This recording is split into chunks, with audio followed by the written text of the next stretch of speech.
बांगड्यांचा stall पाहून खासदार सुप्रिया सुळे यांनाही बांगड्या भरण्याचा मोह काही आवरला नाही। इंदापूर तालुक्यामधील शेळगावमध्ये त्यांचा दौरा होता। पदयात्रेदरम्यान त्यांना बांगड्यांचा स्टॉल दिसला। या ठिकाणी बसून त्यांनी बांगड्या देखील भरल्या। बांगड्या भरणाऱ्या महिलेशी त्यांनी मनमोकळ्या गप्पा मारल्या।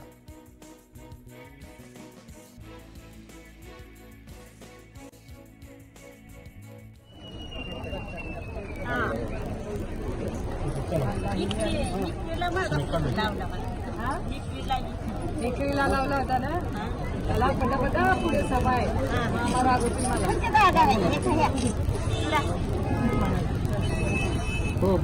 मला बाबी इकडे पुढे बघा आराम माहेर सांगितलं बाकी एक मिनिट फोटो पण काढू का आज काढा मला